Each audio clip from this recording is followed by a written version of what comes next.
Well, the BC Green Party has a new leader. 25-year-old climate activist Emily Lowan was elected with more than 60% of the vote.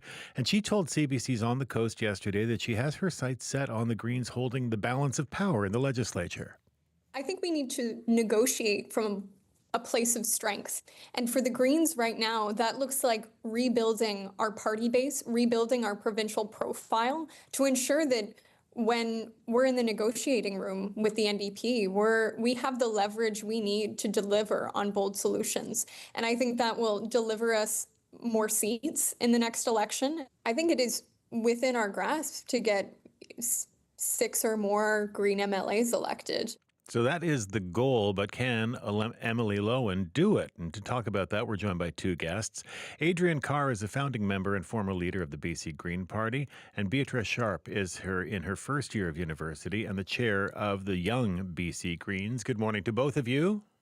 Morning, Stephen. Thank you both for being with us. Beatrice, someone from your generation is now the leader of a political party in BC. What does that mean to you?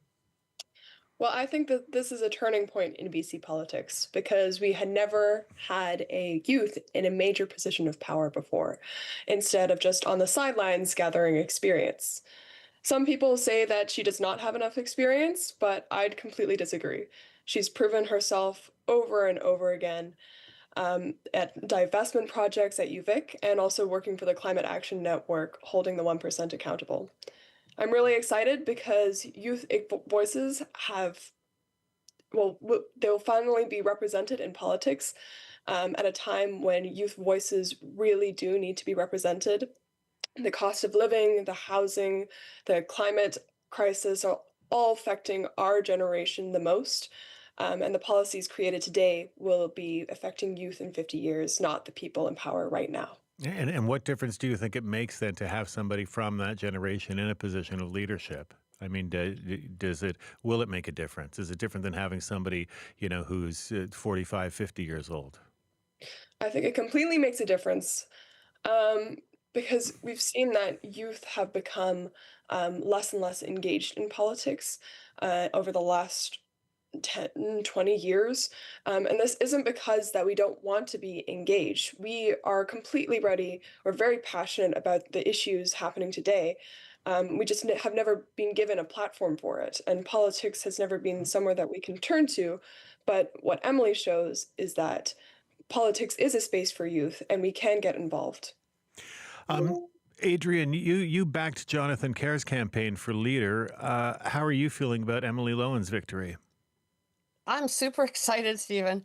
Yes, I did back Jonathan Kerr, and the reason is he's an elected Green councillor in Comox. I have a lot in common with that and his experience and his passion around solving local issues. But let me tell you, I heard Emily's speech upon receiving the news that she'd won.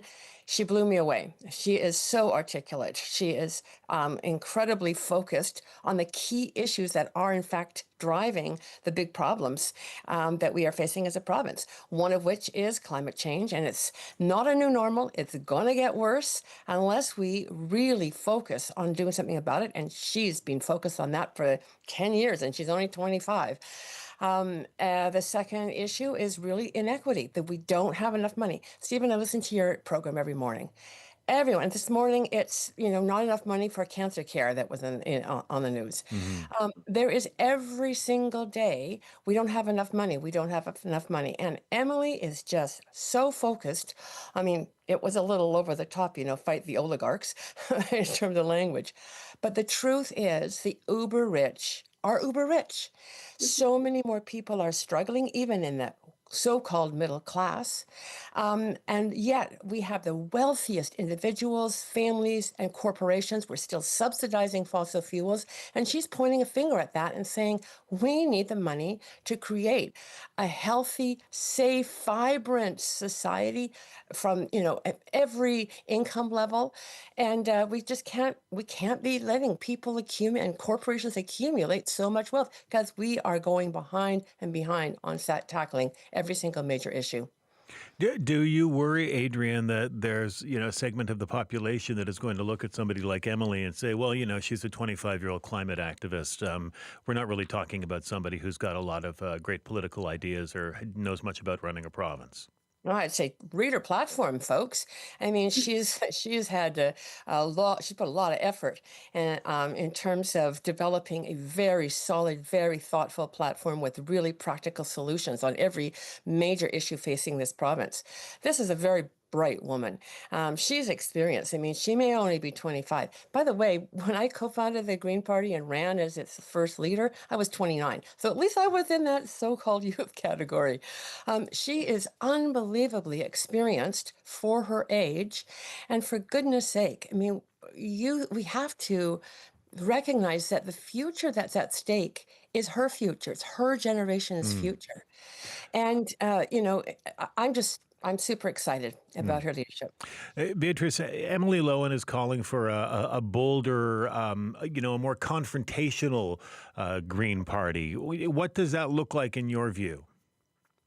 I think that looks like continuing the legacy of Sonia Furstenau and Adam Olsen by keeping not only the NDP government accountable, but the wealthy 1% accountable to the people, not the rich. I think that she has taken an approach of actually fair taxation on the oligarchs that we haven't seen in politics before, or haven't at least seen really hammered home like she does in every single one of her speeches. She is really focused.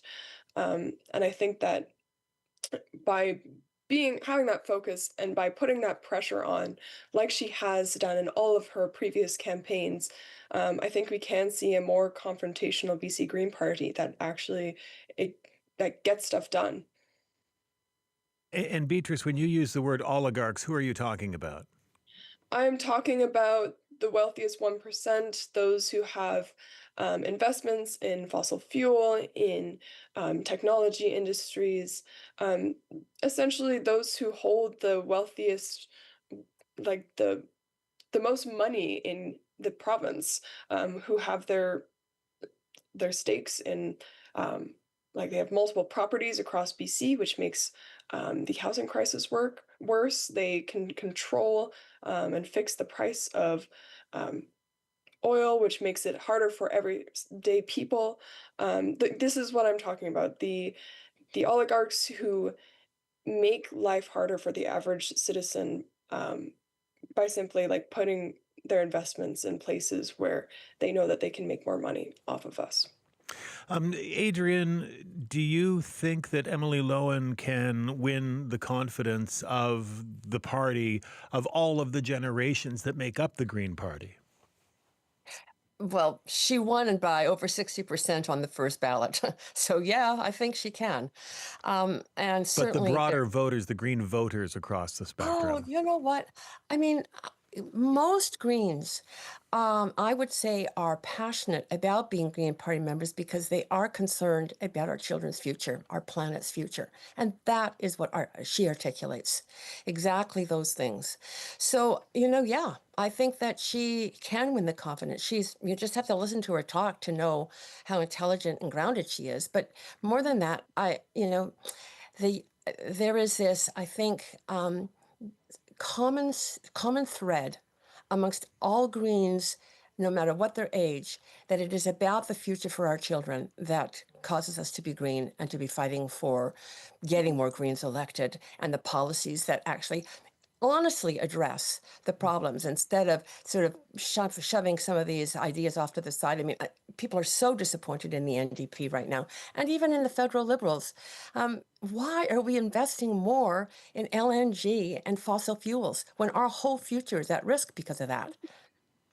Well, there does seem to be much more interest in that, as I don't know whether it's as a result of Mark Carney becoming prime minister, or or what it is, but there does seem to be an appetite to exploit those resources right now. What do you do about that if you're opposed to it, Adrienne?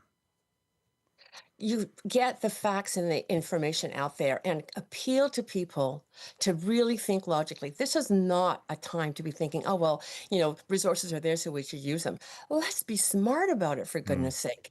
I mean, we have a crisis. And every day I listen to, CBC, and there is news article after news article that talks about, extreme weather events, storms, floods, the infrastructure that's getting damaged by those floods or high winds or whatever. I mean, we are in that crisis, and I think you and your listeners know it, and we need to get on with solving it, and that means changing what we do.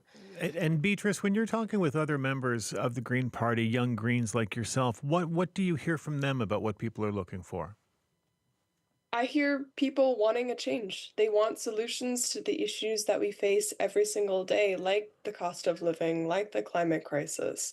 A lot of my friends are working even while they're in school so they can actually afford a house one day. Because for youth, we look at our future in the next 20 years and we think, I don't know what this looks like. When for previous generations, that was never even a consideration at the top of mind.